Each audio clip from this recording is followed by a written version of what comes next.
What's up, and welcome to Nighttime at the Nerd Bar, episode 197. We're so close, you guys. Almost It's 200. happening in April. Yay!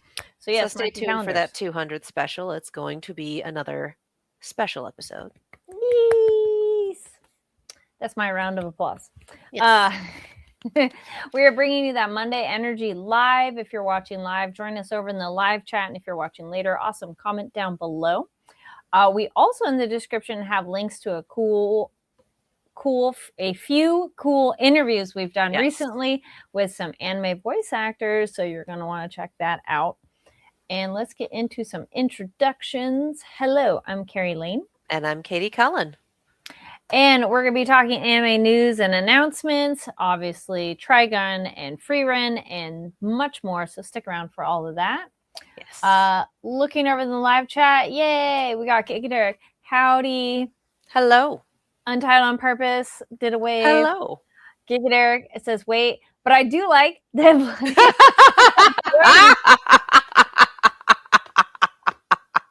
Everyone's in on the joke. Everyone's just going to be greeting us with screaming pink dinosaurs, and I'm here for it. I'm here for it. We'll love it. I love So it. fun. Welcome. Thank you for joining the live chat. Keep up that energy. We're trying. Yeah, it's a weird Monday. It is kind of a weird Monday. That was all day. Mm-hmm. The entire past week, it's been 100 degrees or more, and it's only just cooled down the past couple of days. And then today, it was like Silent Hill out there with the fog. Yes. So it's been so weird, you guys. It's been so weird. I was like, nope, don't got you. Just not weird, but things we're excited about. There we go. Or at least good kind of weird. I was going to say, not necessarily the opposite of weird. There is some Venn diagram overlap between weird and excitement. But yeah, good things. And there can be good weird. So yes, there are fun things, and we wish to tell you about them. Yes. You start. So first up, HIDIVE is going to be at Anime Boston, which is not this weekend, but the following weekend, which is April 3rd to the 5th. So if you're in the Boston area, go check out Anime Boston and the HIDIVE panel. Let's see what their lineup here. We got programming schedule is going to feature a premiere screenings of the complete spring slate, including new acquisition of Curio Fan Club, plus Japanese and English dub guest panels, and an encore presentation of The Dangers in My Heart, the movie. Oh, fun. So looking real quick, Friday, they're kicking things off with the movie presentation. Then they have the most heretical Last Boss Queen from Villainous to Savior Season 2 premiere. So awesome. We do love premieres at anime conventions. We love a good light novel title, too. Yes, that too. They're just fun. And a number of things pretty much going all Friday, Saturday, and Sunday wraps up with HIDIVE presents Hell Mode, the hardcore gamer dominates in another world with garbage balancing. Special screening. Nice. So follow HIDIVE on social media to be up to date with everything they're doing at Anime Boston. But mark your calendars if you're going to be at Anime Boston and check out the HIDIVE panels. So, yes. Yay! And it's always a lot of fun to see a premiere of something at a convention. It's always a lot of fun to be in the room with a whole bunch of other people who are just as excited to be there as you are. Yeah. And everyone's seeing the thing for the first time. Oh, and something fun, which I love when any organization tells you what hashtag they want you to use. HIDIVE has one. Anime Boston attendees are encouraged to use a hashtag HIDIVEAB. So HIDIVE Anime Boston. Nice. HIDIVEAB in their social media posts about any HIDIVE events. Nice. Oh, it's so nice when you're like, what is your hashtag? What do you want me to use? I've gone to so many events. And I'm like, hey, your event's awesome. What's your hashtag? And some of them are like, what's our hashtag? What are we doing? I'm like, do we have a hashtag? Like, make a hashtag. That way we can all go to the same place and be like, hey. Exactly. So HIDIVE, check that all out. All right. And then next up in manga news from Omoi. Let me see. Sorry, I was like There we go. Amoy and Red String Manga are launching a new fantasy romance, The Elf Husband and Dwarf Wife. Which I'm like, that sounds cute. Yes. Excellent. Amoy will serialize the full series on its digital manga platform with localization provided by Red String. So, nice. Okay. Well, sorry, I gotta move my buddy here. She's like, I'm fidgeting. Your other co-host. My other co-host. She's like, I'm moving around. I'm like, please go on the floor safely.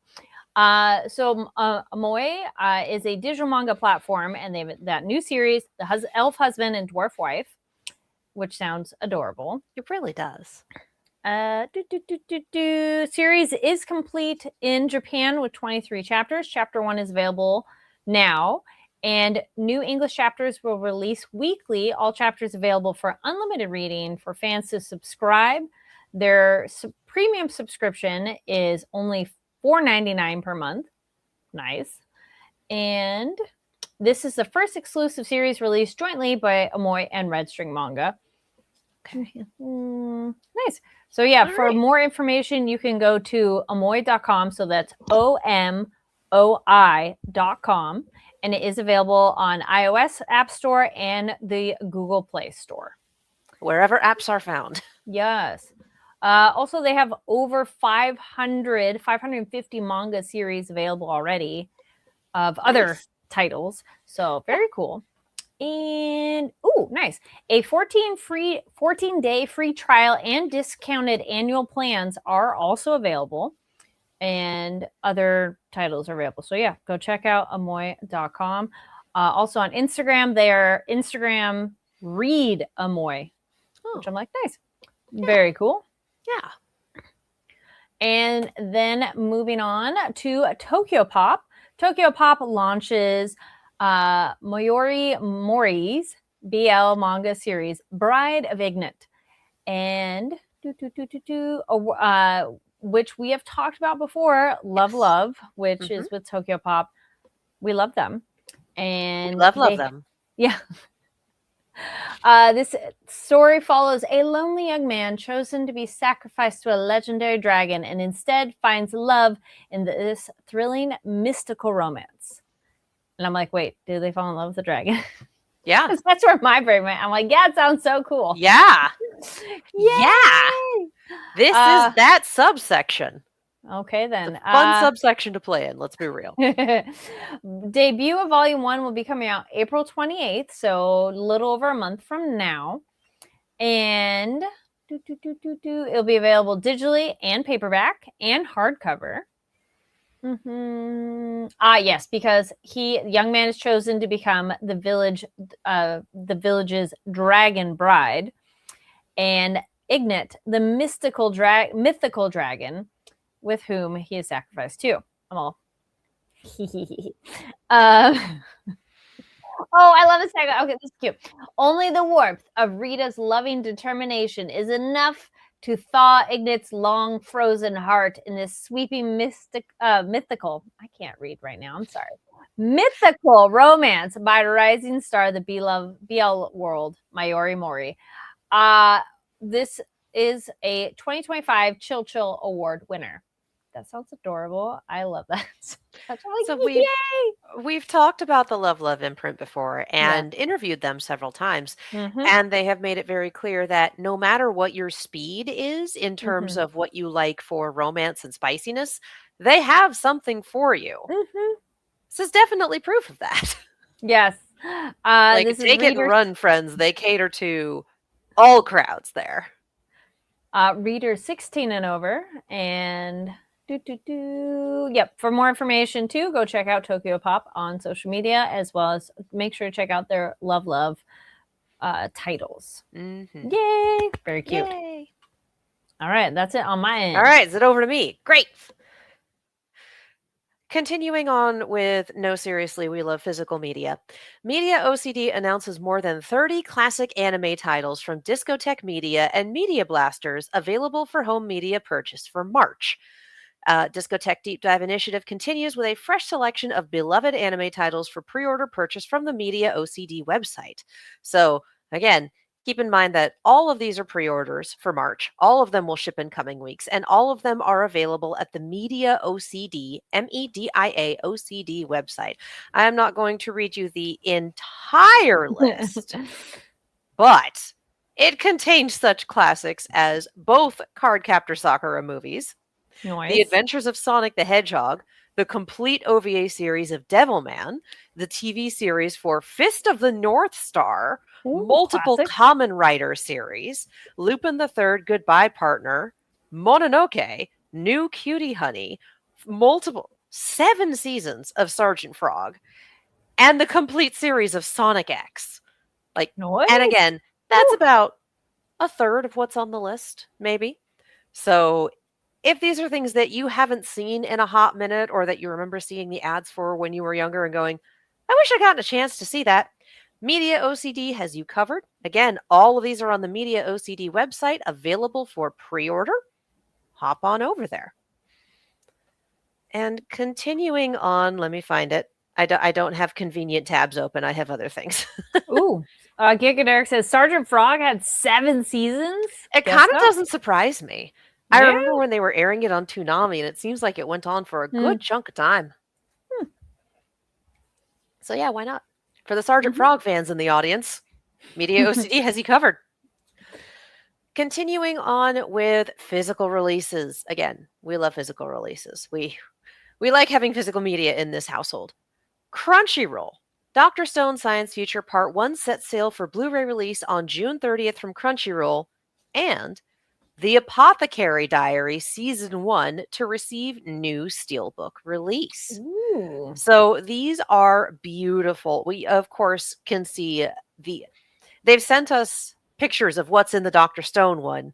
For the Apothecary Diaries one, we have art not finalized, so we're not going to be posting that, but we will show you what all is in Dr. Stone, including tarot card. Yeah, the exclusive is 3 tarot cards featuring Senku, Ryusui, and Yen.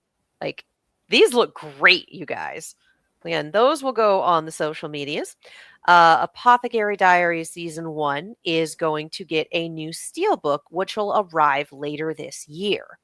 So again, we don't have a date for Apothecary Diaries Steelbook, but in terms of things that are dropping with dates, June 30th is Dr. Stone Science Future Part 1, and June 23rd is I Left My A-Rank Party to Help My Former Students Reach the Dungeon Depths Season 1 on Blu-ray. So again, if you want to get your hot little hands on any of those, head over to the Crunchyroll store and place your pre-orders. And if you have any gift-giving holidays coming up, if you have any birthdays, anniversaries, etc., and you go, I know someone who's going to love that Apothecary Diaries Steelbook. They're going to love that set. Place your pre-order, print out the image, put it in a card. If you're me, you put the card in a box with a rock and then you wrap it in 3 more boxes because I am that gremlin. And then you give it to them saying, hey, I know this thing isn't out yet, but I have purchased it for you. And when manufacturing and the laws of physics allow it to arrive, I will then give it to you. It's the, I thought of you, I got you a gift, even though it's not available yet, it's coming. So that's always nice. That is always nice to do. And we love when Crunchyroll tells us when they have things coming down the line. Speaking of which, Crunchyroll acquires Black Torch, premiering in July 2026. Ninja battle action series based on the manga by Tsuyoshi Takaki from Shueisha's Jump Square, Shonen Jump Plus, and published in English by Viz Media, streams exclusively on Crunchyroll. Yeah, it looks like we are doing a July 2026 premiere. And yeah, honestly, this looks beautiful. Just the art that they gave us. And again, we'll put this up on our social medias, but this looks like it's going to be a fun one. So again, that's going to be streaming exclusively on Crunchyroll outside of Asia. And looks like it's going to be part of the summer season with a July 2026 premiere. That's going to be the summer season. Like, wait, that's not late spring, right? No. No, I think that'd be summer. Yeah. I can't keep track of things. It's like, again, I was just talking about how it was 100 degrees out here for like a week. What season is it? We don't know. Anyway, finally, from GKids, we also love when GKids sends us their news. GKids acquires all rights for North American rights to Decorado, winner of the 2026 Goya Awards for Best Animated Feature from 3-time Goya Award-winning director Alberto Vasquez. And just this little poster looks really, really cute. Based on the award-winning 2016 short of the same name, Decorado comes to North American theaters beginning May 15th. This fantastical animated horror flick will come to North American theaters in its original Spanish with English subtitles and in a new English language dub beginning May 15th. Alberto Vasquez is best known for his uniquely surreal visual storytelling and instantly recognizable animal character design. Decorado, co-host. Decorado is based on Vasquez's 2016 short film of the same name, presenting a darkly satirical fable about a middle-aged mouse on the verge of an existential crisis. This poster looks good, and I am excited to see this. So that is coming to theaters in May.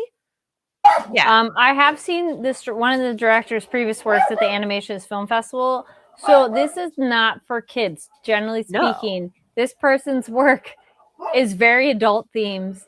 It was the Unicorn Wars, wasn't it? Yep, Unicorn Wars, which is very off the wall and bloody and gory and very violent. So it's one of those, we mentioned cutesy, but as we know from anime, mature viewers, please. No, they're great looking character designs. Yes. The poster is beautiful. And also, pay attention to what's on the box. If it says it's a horror movie, maybe don't bring the tiny kidlets, But yeah, that hits theaters May 15th. So keep an eye out for that. Keep an eye out in your general movie ticket buying areas, your apps, your websites, your whatever, and get your tickets for that mid-May drop. All right. I was like, speaking of dropping from the sky. I don't know. I don't really have a good segue for this, but no, man, this show. Well, speaking of dropping real fast, Legado started. Oh my God. Yeah. Oh my God. Something. He'll never be the head of a major corporation. Yeah. Something. Quit while you're ahead. Something. Or he got ahead of himself. I think it was where he got. Oh, that's a good one. Yeah. Thank you. Yeah. Yeah, that was a little trouble with this episode. Okay. It felt a few episodes ago I was talking about how Vash getting kidnapped by knives, like it all felt perfunctory. We knew that we had to bring knives back. So of course Vash had to get kidnapped, this and that and the other. Like it was something where we had to put the building blocks in place because the story has to go this way, because you can't put Chekhov's knives on the mantle and then not revive him. So this felt a bit like that, in that this very beginning bit, there was almost no fighting back. There was almost nothing. The gate bullets that we'd set up and seen him making were one and done. And it really just felt like there was another half an episode in here and maybe another fight scene. Like it felt like there would have been more, but they went, we have to spend the time on other things. We can't do another extra episode. We can't do another whatever. So this is what gets cut. So it felt very, we need to get from point A to point C, and B was going to be a fight scene. So we're just going to, you get one bullet and a little desperation, and then we're done. So there is a part of me that, again, can kind of see I don't know if they wanted the pacing to be like this, or if this was someone else's decision, if this was a budget problem, if this was whatever. But this really did feel like, okay, I guess we have to do this because nothing can go as planned the first time. So we're just gonna do this. I don't know. Sometimes I'm in a weird mood the first time I watch an episode, which is why I always do a rewatch the day of the show.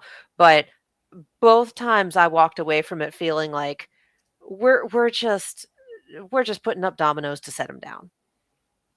Like that was what that first part of the episode felt like to me. It was another, all right, this is another perfunctory story bit so we can get to other stuff.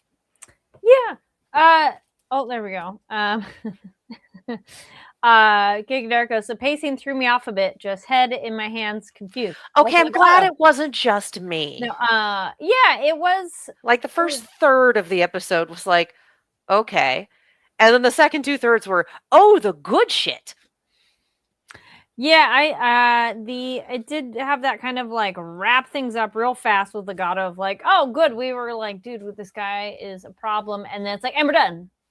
We spent way too long slow-moing the bullet last episode. We had to cut some other stuff. Seriously. Though we did get weird eyeball heart thingy, though, that was interesting. The gate, I'm like, and then like we don't get anything else with it. So that was odd. Yeah, I felt a few other things were definitely like almost rushed. Because we did get back to the thing of, is Zazie going to help? Yes, Zazie helps. But wait, we don't really get a full conversation. It was I don't want to die either. And then like moving on and you're welcome, Millie. And like, okay. It's like, oh, you guys want to go to Octavern? Yeah, I'll take you in here. No, you can't get out. It's like, okay, so are we just removing them from play for the rest of the show? I don't know how many more episodes we have. My guess would be 1. We might have 2. Yeah. I doubt we're getting 3. Yeah, Giga Derek says a lot of things felt cut this episode. Yeah, because it was really kind of glad weird. It wasn't just me feeling that then. Yes, I felt it definitely had more room to breathe, and we would have wanted to see more. Because that's the other thing. It's not like it was. We're sitting here going, we want more information. We're not sitting here going, okay, move on. Because we definitely had that with Legato last episode. Like, oh my gosh, can we get rid of this guy? And now it was this just kind of awkward, oh, and we're done. Like all of this stuff to show up and save his life. And then he gets a little mouthy and you remove his head. It's just like, then why did you stop? Why did... Okay. I don't know. Yeah. That one really did feel like we needed a dramatic ending for the episode. And then we pick this episode up and it's like, oh, we don't need Legato anymore. Like, why didn't you just... I don't think we'd be surprised. Laura says, you guys would be surprised how many manga parts were cut during this episode. So, I guess I'm glad to know there's more in there. Yeah. I'm not it honestly doesn't surprise me that... Yeah. It doesn't surprise me that there's a lot on the cutting room floor because, oh boy, it felt like it. Yes. It felt... I hate to put it this way, but this is the best thing that I can compare it to. Terry Pratchett's final novel before he passed was only about half done. And the way that he used to write is he would write the big things and then he would go back and fill in all the connective tissue and fill in everything between. So reading the final novel, which was a Tiffany Aching novel, and going back and going, all right, this one does feel a little short. I can see where he got the big strokes down, but didn't have enough time to do everything else before he passed away. That's really how this episode hits me, is that we had to get the big bits in place, but we didn't put the connective tissue in for whatever reason. Timing, budget, not being able to do another episode, or maybe these are the things that we could afford to cut and still have things make sense.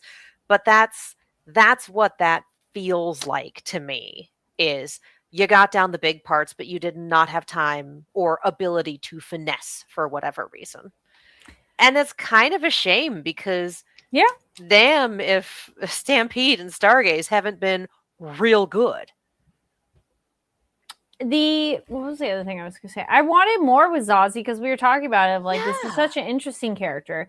And we really get like one scene of just no, I don't want to die, which is what I was saying. And then I do like the motorcycle hitchhike ride over. That was kind of fun. It does make sense that Zazie wouldn't want an apocalypse level event to happen because, it took one meteor to murder the dinosaurs. And if this is another huge impact event, then it's entirely possible that it would cause enough climate change to murder the worms. Like, nah, them Zazie's family, they don't want the worms to die. So I may be out of decapitation puns. No, don't lose your head over it. Wait. Yeah, I'd prefer cleaner cuts like Legato. I'll give it to you. But yeah, and then doing the headless horseman thing, just holding his head in his hands for a hot minute and then going over. It's like, all right, okay. I like that he get. Couldn't we finish the last episode with this? Yes, that's a good point. That would have been a better cut at the end of things, of like as just it were. Ended with that, and then pick up. Because it was the other thing is I would have wanted more of Legata going, oh shit, because he doesn't really get that much. He didn't really get an oh shit though. He just got the oh, now I get to be reborn. Yeah. Just he was fully drinking the Kool-Aid up in here. Yeah. So because Ellen, but then hopping over to Elendora, she gets her oh shit moment. I feel so bad for her. Gets denied. Oh. But we solved the problem with power of friendship. The power of compassion. Basic human. See, this to me was the strongest part of the episode. Yes. This whole thing. And I mean, I talk shit about the cuts, but I'm glad that we didn't cut this. I'm glad that this was allowed to breathe, because it's very important overall, and for Meryl's arc. Pardon me. For her to be back in the place where Roberto died, facing the person who killed him, and being able to see, like, yes, this is the person that murdered my mentor, and she is a child in pain because she was just rejected by the person who meant everything to her. And being able to put down the gun and engage basic human compassion for a hurt child, despite what she'd done. Like, incredible. Fucking incredible. Just, this is why we come to this show. These moments, these very powerful, very well-written emotional beats, just excellent. A+, no notes. It sounds more simplified after all that, but I would be like, and the power of a hug and like an embrace, too, of literally and figuratively, of like, all right, you've done these things, but I still embrace you because I can recognize your pain. And I was like, oh, that was a little bit unexpected, but not surprising. But it was that's the best core, a more unique course of action for our character to take, because she isn't, a cold-blooded killer or anything like that. I like that she had the moment of, am I going to shoot her or not? And it's like, because self-defense in that situation, it's like, yeah, kind of, but, It's like in the moment when the nails were flying and everything, yes, but... Yeah, okay, there. You'd think at least one of those nails would have hit. They did get very close. It almost did, and then Millie stopped it. Yes. Love that. Oh, yeah. Loved our girl getting, using her big gun again, which was very fun. Oh, my God. She hasn't had enough chances to use that in this season. It's kind of a tragedy. But given that the theme of this episode and the episodes leading up to it is empathy and the ability to understand how someone else feels, and like sympathy and empathy, basically. And I think we have it, best shown here with, oh, you've been rejected. Like, I feel sorry for you. We have the sympathy here of the, do I know exactly how you feel? Maybe not. Can I see that you're in pain and that sucks and I want to make it better? Yes, absolutely. Because there's so much focus on, do you know how someone else feels? Are your emotions reaching them? Are their emotions reaching you? Do you actually understand what they're going through? And part of it is, I know that we're using all of this to do some sympathy for the devil, for Knives.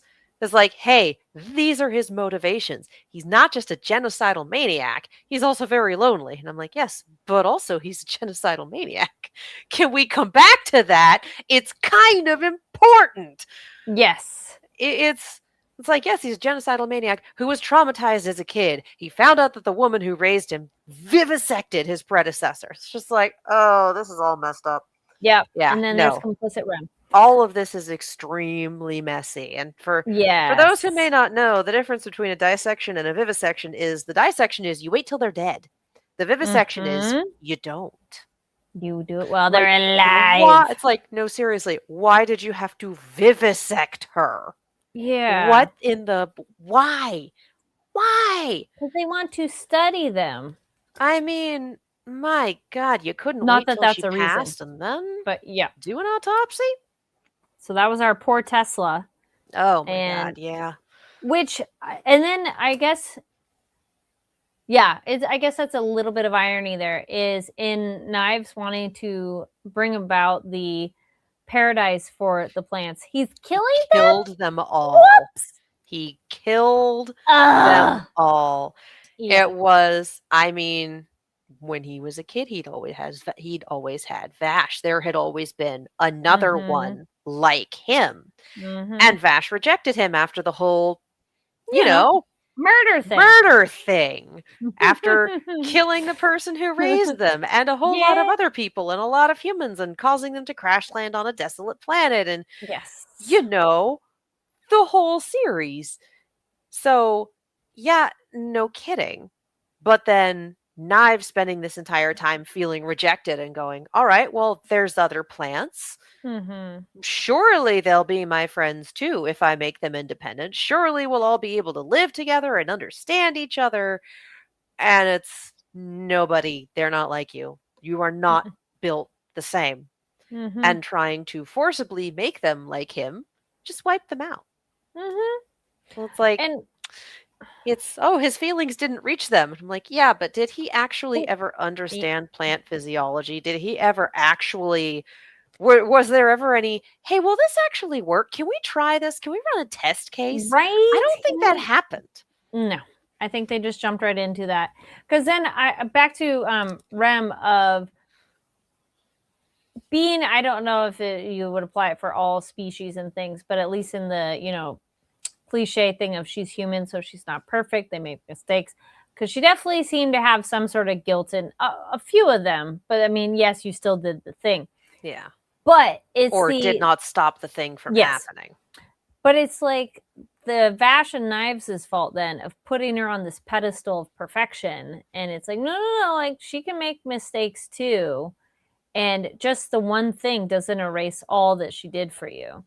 But of course, Knives went the other direction. And guess what? Communication. If you told Vash, he might not have believed it, but that too. But at least you could have said it. There's also when you're that young, and your parent dies when you're that young, you kind of, if you don't have anyone else around that you can talk to about them, if you don't have any other way to learn about them, you kind of keep them on that pedestal. So yeah, it makes sense that Vash is still like, no, she raised us, she was kind, she was compassionate, she cared. Like, all of that is true. And also, she didn't stop the vivisection of your predecessor, who, for one reason or another, didn't survive. We don't really know why. At least we know that they didn't just take her apart on a whim and that she would have been fine otherwise. It's, no, she was already dying. So, by degrees, I guess. That doesn't make it okay. No. But at least it's not we're done with this one, let's strap her down. And more of she's already on her way out. Like, again, you could have waited. You could have just waited. You Why did we have to vivisect a child? I was... The things I say covering this show. Put that on the list. I'm sure there's a list. Put that on the list. I was just going to say, too, we're talking about these heavy things, and I'm, like, smiling at myself. And I'm like, it's because I was reading my note of... So the next other thing was the big fall with Knives. And it was all giant, weird thing. Giant dragon with him on the top. He's going full, like, Kingdom Hearts 1 boss. It's just... real big Ansem turning into a boat energy up in here. Yeah. And the dragon is made of screaming faces of Vash and Tesla. That I'm like, yep. Because they're in him, but they're also affecting things. And Gigadex oh my God, trying to dig his way out of this hole with a murder shovel. Yeah. definitely got his hands on the traveling shovel of death and never let it go. Yeah, Knives is traveling shovel of death and never let it go. Yeah, Knives is blaming Rem, but Knives is continuing to cause more mayhem and more murder. So you're like, and has also just straight up decided we can never, we can never get along with humans. We can never get. It's like what you are craving is human connection. Yeah. Like you are crazy. It's like, oh, that thing. Yes. It's like, yes. And Vash misses you and loves you and is also fully capable of doing this thing called making friends. Like, bro, for real. He's got a friend group. You have a cult. Yeah. You're a little bit different. So on the one hand, I get like he's lonely, he's not taking this well, he was traumatized as a kid, this and that and the other. Like, I get it. On the other hand, cool motive, still murder. Like, there is a line, and sorry. Yeah, it's one of those. I get it, buddy, but no. I don't know how I feel about Vash's self-flagellation about not knowing. I didn't like him. that either. And it's like, the thing is, I'm not sure what the show has to say about it. Because this makes sense for Vash, because he wants to understand, he wants to see the best in people. He loves his brother despite the genocide. Like, this makes sense for him. But what I want to understand more is, how is the show framing it? Is the show saying he's right to be upset? He should have understood. Or is the show saying he's kind of losing it right now? And like, yeah, I feel like the show is leaning us a little more towards, again, sympathy for the devil. I'm having a hard time having sympathy for the devil, given everything else that has happened. I'm having some understanding for the devil. I can see how he got here, but I didn't like Vash's like little breakdown inside of the, oh, I didn't get it and I didn't understand, and you weren't that far off, and it's not like you weren't trying. So it seemed a little more extreme than where he was at. So unless we want to go with he's affected by the energy of being around Tesla's energy, and like it's more like he's being affected by the vibes and space around him, not necessarily this is purely how he feels. So I'm like, all right, maybe I'll give it that. But I don't know. His little breakdown, it felt really like, okay. I do think he got a little whammied by seeing Tesla's memories and whatnot, and he definitely got whammied. Wild motive, still murder. Yep. And he definitely got whammied by her, walking into him. And that was the way that was framed and whatnot. That was a really great shot. Like that, honestly, beautiful to watch. Agonizing, but really well done. No, I like that of how he saw what she saw, and we get to see all that. But I don't know. It just seemed odd in the moment, and that is a good point of how I'm unclear with what the show is guiding us towards. Yeah, it makes sense for Vash to have this reaction given how he is, but yes, whether or not the show frames that as, no, he's right, or, oh, he's having this reaction, but like, because honestly, for all of this, can you have sympathy? Can you have empathy even for someone that hurt you? For me, the approach for Millie makes the most sense. Yes. Like, this was the best part of the show. This was the best part of this episode. It's like, this was the best scene. Oh, speaking of things being cut, we also had 9 lives. We get the little critters on the planet, and I'm like, oh, they're so cute. And wait, we're just leaving them, and what are they gonna do? And we don't really get to meet them and talk to all of them, and they were super interesting. And it's just like, and they're gone. Okay, bye. I think that little scene was just emphasizing Knives leaving behind everyone who is not a plant. But it was just, I wanted more. Back to what we want more of. Wait, I wanted to know more about these things. It's like, wait, who are these guys? Why did we leave the Flickies behind? Explain. Explain. Yeah. So this messy episode. Pretty messy especially for the penultimate episode. I do have to say, thing I liked, we got a title for next week's episode, and I looked it up. There we go. I have the tab open still. Quo vadis is a Latin phrase meaning, where are you going? It originates from a Christian tradition where St. Peter, fleeing persecution in Rome, asks a vision of Jesus, Quo vadis Domine, Lord, where are you going? Prompting Peter to return and face martyrdom. It is used today to ask about someone's purpose, direction, or life choices. So it's, where are you going? Literal, but also, for real, what are you doing with your life? So I appreciate that, especially since they have been very, very determined to do all the biblical everything these past couple episodes. This is my Gethsemane. This is my whatever. It's like, okay, so that's not Gethsemane, but whatever it was. Golgotha. The place where Jesus died. It's like, this is my Golgotha, and I have Michael and the Genesis flood. And it's like, okay, all right. If we're really gonna lean hard into it, then why not do Quo vadis as a poll? Why not? Why not? Yeah. I liked that. So we'll see what next week brings.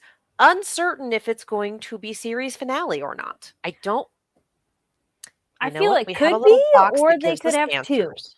We have a little box that gives us answers. I'm going to look that up real fast. By now, they probably will say if it is. Yeah. Because we weren't sure for the longest time. Trigun Stargaze is listed with 12 episodes. And this was 11. Yep. So, series finale. Okay. Yeah. We'll see how they wrap it up. Yeah. We'll see if we get a slightly longer episode or if it's going to be a little jarring like this one. Yeah. I don't know. Hopefully not. I don't know. We'll find out. Let us know your thoughts on this episode down below. Leave a comment. Yep, I don't think I had anything else. It was a weird one. It wasn't a bad one, but it was a frustrating one in some ways. We'll see what the show has to say about everyone in this plant amalgamation having a bad time. Kiki Derek goes, I know the odds are long, but I kind of want the gunfight from the first anime. I don't think they're really following. I don't think we're going to do that. No. I think it'd be fun, but we've done so much. Hey, remember this from the first anime? Yoink. Yeah. That I don't think that's in the cards. No. I don't think so. Just rewatch the OG again. They're different That's things. on my list. I'm going to go rewatch the OG after this. I still listed as my favorite anime for a reason. And also, that soundtrack, that opening, that ending. I don't do a lot of full anime soundtracks, but I have been listening to the score, the instrumental soundtrack. I miss the OG Stargaze. Well, I miss a Stargaze opening because I'm like, that was so good. But the ending for this has really grown on me. The ending is chill. I like it. Yeah, there's few anime where I want to play opening and closing, and I feel for Stargaze, I've skipped both opening and closing. I'm like, skip. But with Stampede, I did like that opening. Like that one, the last one we covered. For me, that was the one where I was like, are we sure this isn't the ending? It had real ending vibes. That was the one that threw me. And I mean, I just said that the OG Trigun has my favorite soundtrack, full stop. You can't really beat HT for a Trigun opening. Fight me. That 90 seconds of guitar is like, everyone can fight me. This is peak. Suneo Imahori out here just wildin'. Let us know your thoughts on this episode, and now we will continue on of things that are wild of a Flight of Dragons. I do love the callback to meeting Stark and just like, hey, can you lock him down? Like, are you going to actually cast some spells this time? Sure. Excellent. A+. No notes. I did love, though, the moment we get with Fern and Stark of like, oh, this is scary here. And just them holding hands, that funny, like, so cute. and funny because they have their moments of not the bestest communication, but they were on the same page of this one of like, oh no, this is scary. A lot of dragons, no thank you. It's like the Northern Plateau's norms are scary. Yes, love that. That was so cute. I really liked the explanation behind getting payment for every job. Yes. And I thought it was a very interesting way of looking at it, of we ask them for payment because we don't want them to be left owing us something. We're not helping them if they owe us. And then, it's poor villages. The Eisen going, we cannot take food from this village. It's like, no, fair. So Himmel going for the notebook that he wound up using. And then that turns into, well, what's the payment? Well, it's a grimoire for a really stupid, ridiculous spell. Great. I'll take it. Let's go. I kind of was expecting Frieren to cut him off sooner. And I was waiting for that bit to be like, here, it's just really stupid. Yes, I'll take it. But it was the pause. Yes, I'll take it. I'm like, all right, fine. But like how she's been before, I was waiting of, okay, me too. That route. Yeah. Me too. It's like, oh, you have one done. Yeah. But even her going, all right, this is kind of useless. I'm going to learn it anyway and test it out, but it's kind of useless. But still saying, like, this is why we do this way. Yes. And it makes sense because a lot of people have trouble accepting essentially charity, accepting help without being able to reciprocate, whether it's shame or pride or just not feeling good about it. Like it can be very, very difficult to ask for help and even more difficult to need help and not be able to pay someone back for it. So Himmel having this payment policy of like, oh yeah, the useless thing that, I'll take the useless thing off your hands. There, that's payment. We're good. And then Himmel and being able to alleviate that sense of shame or guilt or whatever. It's like, oh, he helped us and we paid him. So we're square. Yes. Like, I like that. I think but he also goes, it is. He also goes on to say, we're not doing this just for words of praise and people's gratitude. So it's more of an exchange too, which I like that as well. Cause it's like, they're not doing this just for the like fame and glory. Yeah. They're doing it because they want to. And that's just like a byproduct. So I like that as well of like, oh, but yeah, that's a good reason too. Because the other side of it is the philosophy of people live here. These are their homes. Another thing that Himmel taught her, and that Frieren kind of, this village is done for. Why don't you leave? Rude. And then the thing that she taught her students coming back around, or she taught her party rather, coming back around to be like, excuse you, people live here. These are their homes. All right. Yeah. Giga says, I love that spell. I think it helped my stutter. Yeah. Well, I was curious, what did it sound like in English for the dub's not out yet. Oh, okay. I'd like to know too, but the dub's not out yet. It's that thing where anytime you watch something in another language and it's like poetry or rhymes, you have to pay that much more attention to hear it. Yeah. Which anybody else maybe listening to English, same idea. Like you have to really be listening because you're reading in whatever language you need for your own understanding. But then you're like, wait, I have to hear the thing. So I know when I was watching it, I'm like, I don't know if I can hear the tongue twisterness of it. I think it was less that it was an actual tongue twister and more that she was able to speak very, very quickly, but still clearly. But even that too, to hear that of the rhythm and all the sounds, I think is not as obvious when you're reading the subtitles too, Yeah. Like not quite as much rhyme, because I've definitely watched ones where like people are doing like a poetry kind of showing off how well versed they are in their vocab. But in English, you're like, that didn't rhyme. So you almost have to go, oh, I hear it. But it was funny of her like da da da da da da. Oh. And that's the weakness. And just you guys are being really calm about this. It's kind of scary.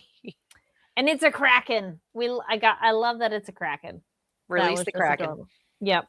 And also that the guy that was ferrying them across the lake was also just kind of like, well, it's like, I don't know who's having the appropriate reaction here, if anyone. And it's like, hey, yeah, that's the lake kraken. How you doing, buddy? I don't know. Also, it's funny. It took him a minute that he goes, wait, wasn't there an elf that traveled with them too? And the fact that when he initially asked them, like, hey, break the barrier, supposedly Himmel's memoirs are in there.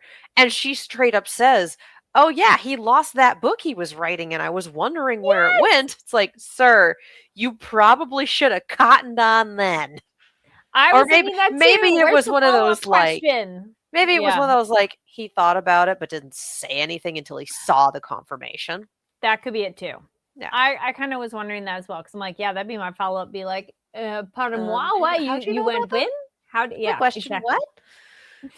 But I did like the montage of just being in this town while the storm was happening, mirrored with the montage of the party of heroes being stuck in a cabin while a storm was happening, and seeing that Stark has picked up Eisen's habit of just balancing his fitness. Just balancing, it's fine. It's cute. It was really funny. And just poor Himmel looking for the not able to find his notebook, like, oh, sweetie. I'm sorry, that sucks. Yes. Love the compass. Can we bring that device back? That was very handy. Yeah. And cool. Yeah. The little dragon compass, yeah. What's up with that fun demon memory moment too that Frieren had of like, it's this creepy looking something we get for a second and then it's gone. So I have a follow-up question. Who's that? My guess is next season. Yeah. Because we're getting honestly, next week is the final week for Frieren too. Yeah. 10 episode seasons, real short one. But yeah, Giga Derek stuck in that cabin, like watching people during lockdown. Oh, yeah, a little bit. At least I could go outside in the snow and freezing cold, but you know. Yeah, you can go run around in the rain if you want, but no one said that's a good idea. Yes. But yeah, I did love the snow montage. Yes. Frieren basically sleeping like a cat. You can leave them there, and then they're going to be on top of you by morning. Mm-hmm. The fish pie turning out to be good, and then going and sharing it with the ferryman. Just like, it was all really cute. I do love when they do moments like this. I do think the absolute hands down best part of this episode, well, best part of the first story was Stark fighting the dragons. Yes. Man, can this show do fight scenes too. I was like, yes. I mean, not that we had any doubt in his ability, but I like that he's continuing to level up, which we're seeing more of that. We got to see that light beam thing again of his attack. So we haven't fully addressed how his leveling up can change his style and everything. But it is I like that he's gaining that confidence in himself more. Honestly, we'll probably need to run into another warrior character to get any actual dialogue about it. That's true. And also just, your head got chewed on. How are you okay? Like, that's okay, I appreciate that we are pointing out that he gets the absolute daylights beaten out of him and walks it off. Mm-hmm. I mean, to be fair, they made the comment about, boy, it's a good thing there's a church here, implying priest and healing spells. But also, like, yeah, he got his head chewed on by a dragon, and he just kind of went, oh, good. Yeah. We're fine. No spoilers if people know, but I wonder if there is more to him as well. Or just what they're doing, or his own getting better, or proximity to his other companions affect him, or something like that. And I'm like, I am absolutely willing to just write it up to story tropes. Honestly. Could be. Well, weird, crazy fantasy shit. But the fact that everyone in world is going, no, come on. Remember, they also get that, like, maybe that's a warrior thing. And so. Yeah. Like, yes, Eisen was like that. Sure. Yeah. Yeah, but that, absolutely beautiful Sakuga. But for me, my favorite part of the latter story, plot armor and hard work. Yes. As one does. My favorite part of the latter story was her opening the diary and then, just the flashback scenes, the camera being Himmel's point of view, because that makes sense for what's written in the book, because it would be, we saw this, I did this, etc. It would all be from his point of view, but getting those moments, it was very beautifully done. I was just sitting there going, oh, and then just the hitting the blank, and then flipping a few more pages just in case. I'm like, nope, I'm just going to lie on the floor. Leave me here. But that's he lost it, so he didn't get to finish it. But yes. It's and more then Frieren getting caught up in it and then going, please be more, please be more. There is no more. Smiling. And I could tell via your face. I like how she's almost shy about it. Like, guys, was it that obvious? No, like, no, it's just a little bit. Like, you're fine. Yeah. Fine. But also the fact that Himmel did 2 pages of catchphrases. Like, all right, this was found at the foot of a statue with him posing like this. So yeah, fair. Honestly. Yeah. You look at, oh yeah, Himmel the hero. I'm like, yeah, but he was also a nerd. Yes. If it works, it works. Yeah, another one of a mix of exciting, but nothing too wild and chill, which go watch our interview with the cast because we do talk about that. What's that like for the actors of those kind of peaks and valleys of energy? Yeah, it was a very sweet episode. Mm-hmm. I'm kind of curious of what will be kind of the bow on the end for this season, which leads and how much will they tease for the next? Yeah. Because how much are we tidying things up? Because it is a journey. I'm not expecting them. They're not going to get there. To my understanding, from what I've heard people talking about, without spoilers, where this season ends off is before a big arc. So that would make sense why it would be short and stop here, and then give them time to do a longer, fuller season covering whatever that arc is. Makes sense. Yeah. All right. We'll see. Yeah. If anything else stood out to any of you watching, listening, leave a comment down below on these episodes. I feel that's it on there. Yeah. Which then we have a pair of season and, in one case, series finales next week. Woo! Holy cow. I know. Pretty wild. Which also, side note, we put it up earlier, but one more time, make sure you're following on NTATNB over on social media and Fanversation social media, because a lot of fun stuff coming your way, and we have been putting them out. So make sure you're subscribed, thumbs up, and notification bell. Ding the channel, all that fun stuff. Because yes, there are things, and there will then be more things. And Fanversation on social media, because we post a lot more on there as well. Yeah. Stuff you should check out. Mostly, all caught up with Sentenced to Be a Hero, which that last episode does end kind of abrupt that I was like, what? I'm not currently caught up. I need to. I'm not saying anything, but the last one that was available on Sunday, it does kind of end like, okay. Nah. What do you mean the ending credits? What? Yeah. Well, it does feel like, what? So yeah, still loving that, which we spoke to the cast of Sentenced to Be a Hero. Go look at that. We're going to make all the plugs all the time. Be like, hey, check out the thing. We also spoke to the cast of Jujutsu Kaisen. It was a heck of a day. Yay! She spoke to the cast of Jujutsu Kaisen. I sat there and went, I have fun questions. Well, you have the insightful stuff because you watch the show. I'm here for color commentary. Yay! I'm a little behind on JJK. I need to get caught up. What else? I was like, what else was I watching? Finish One Piece live action. Not the anime. Woo, that'd be a long journey. All 1,000 episodes. Let's go. Yes. Or 1,100, whatever at this point. I don't know. Live action One Piece season 2. Finish that. It is so fun. And I have been watching so much on social media too with the cast. And I love how much they love it and how much they're putting into it and how much they talk about it. And it's just so entertaining. Just kind of really rounds out the experience because yes, they are actors, but it's just so nice. One, that they do press tours and that they have the energy for press tour, because that's a very different kind of energy than acting, and just how much they're talking about stuff. So I highly recommend go check those out on social media. And as a show, it's really fun. What episode are you up to now on the live action? We only just finished episode 5. So we left Little Garden, but that's it. We got 3 left. Nice. So for those going, why is it taking you so long? we're sitting down and watching it together as an apartment, so we only do it when everyone's available, and that's not every night. Totally. I play Lorcana twice a week and have a busy social schedule. Yeah, I think that's it on up to date of watching things. Yep, that's kind of it on stuff. And that's what it was. I started Parable of the Sower as an audiobook.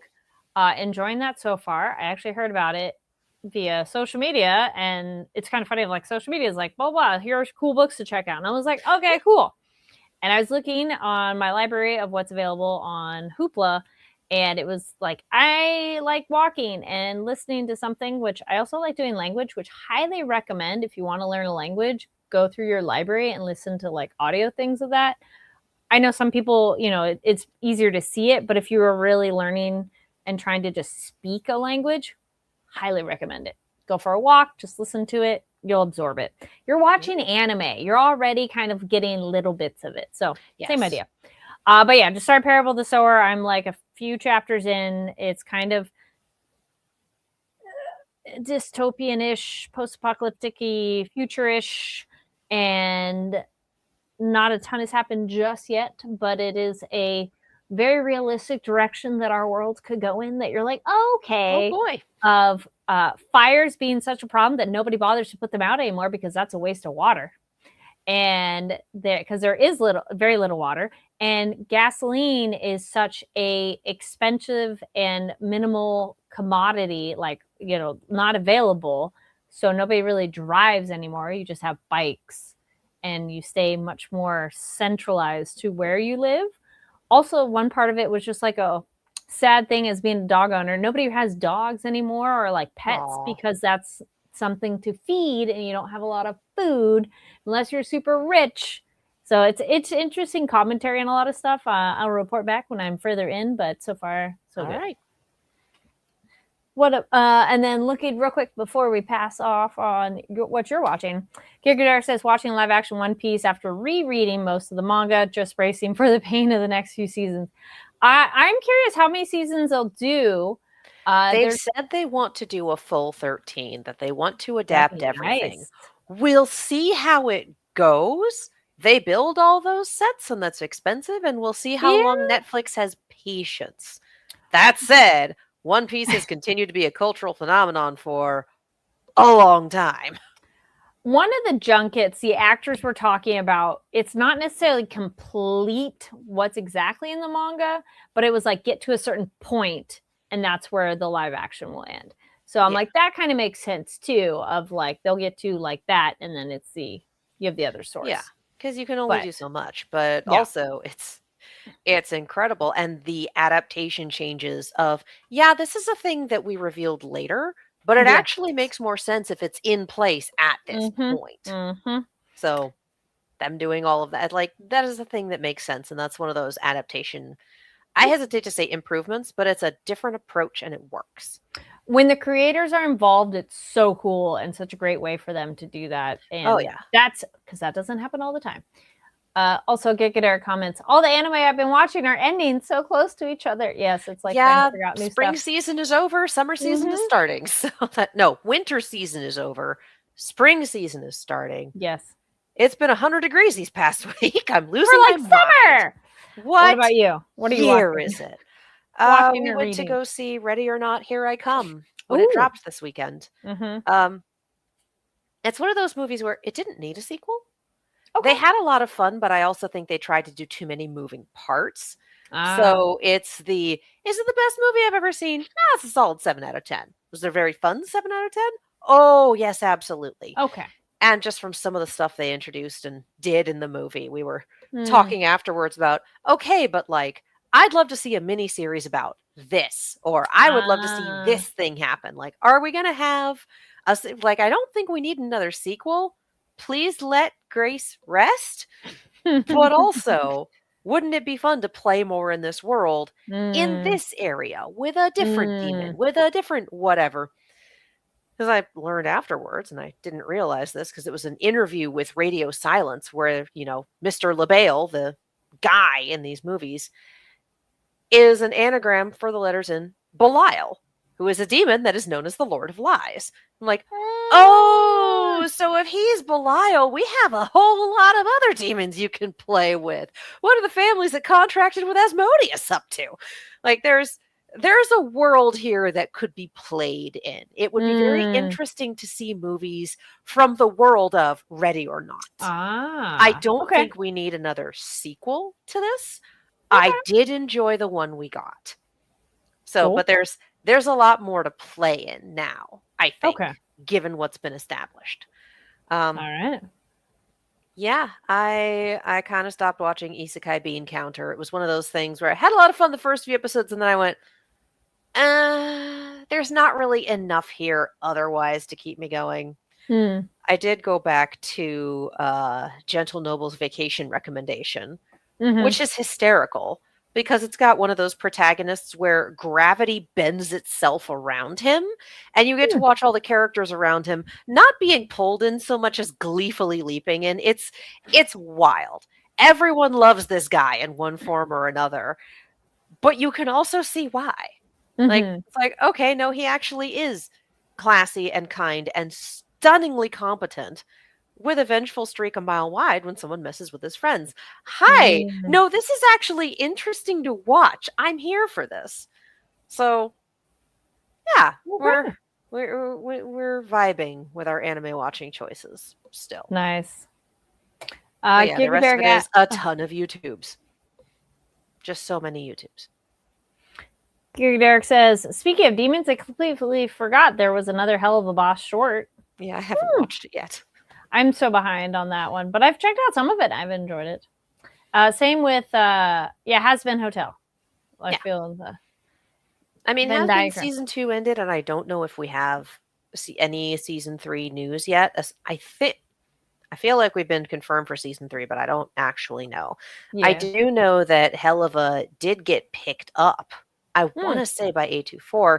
So they are going to have the larger production. They're going to be able to cross over Has Been and Helluva. They're going to be able to do like all of that fun stuff. I'm like, all right.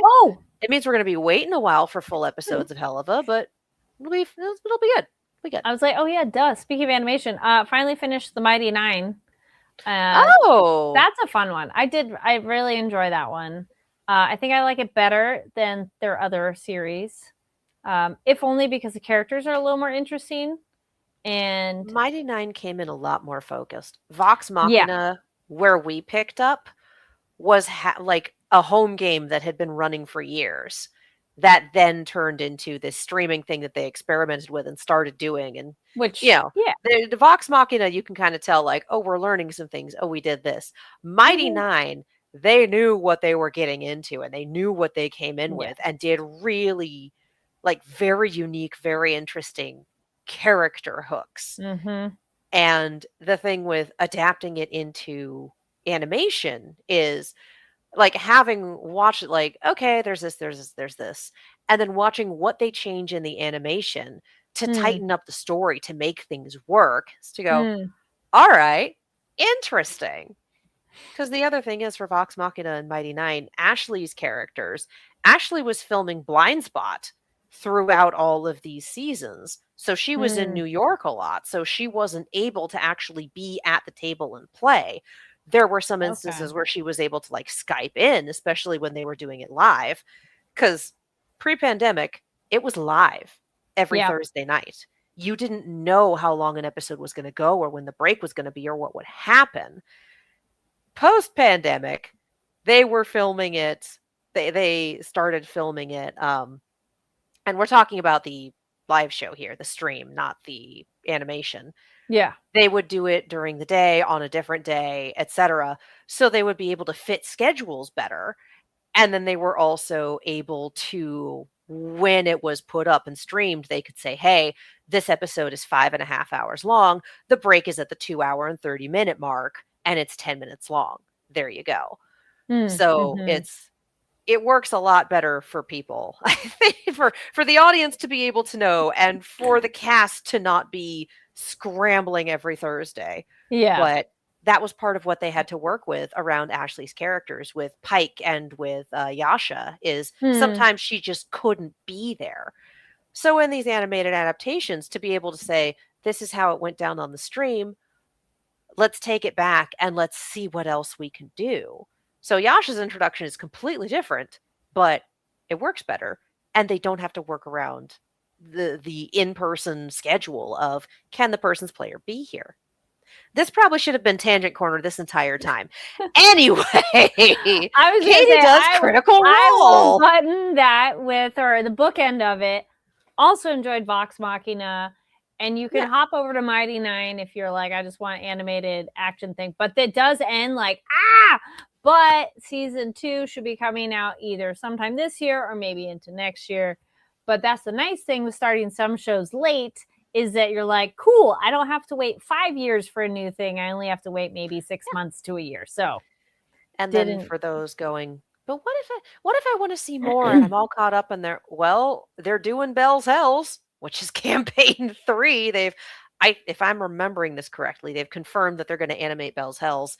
And God bless Sam Riegel. He's been throwing around, yeah, we want to do a movie. Maybe we'll adapt what we did for EXU Calamity into a movie. And it's like, it's going to be 2.5 hours long, and I'm going to be crying in the theater by the end.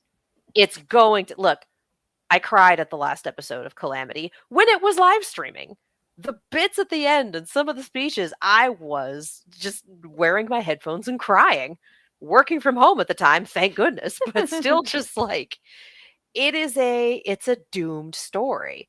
This is how the apocalypse starts. Animated fresh cut grass. Smiley day to you. Character from Bell's Hells. I am definitely behind, but Gigadark says, check out Invincible Season 4. So far, so good. I'm behind, but I do like what I have seen of Invincible. So anyway, we have many recommendations there for all of you all. Yeah. Let us know what you are checking out and let other people know in the comments down below. Yes.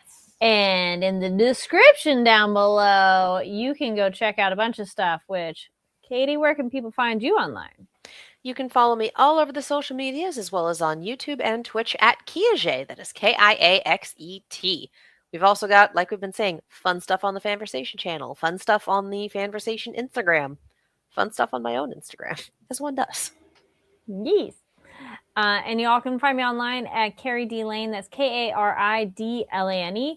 And then, as we've said a few times already, fun videos down below with the voice actors from a number of shows. Go check those out. And if you want more, we have a whole playlist on interviews with voice actors.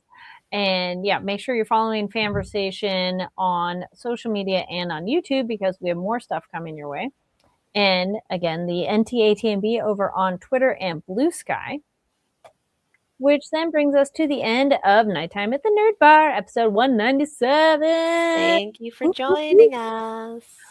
Stay tuned. Obviously, we have still more shows to be covering, finish wrapping these up, and mark your calendars for the 200th episode coming up very soon. It's like, that's the 13th. I was like, I feel that was. I think so. I think so. Yep, April 13th will be our 200th episode. And if you remember last time, we had a lot of fun guests. So looking forward to doing something similar. Yeah. And getting that lineup all ready for you all. Indeed. So, thanks for tuning in, and we'll see you next time. Bye.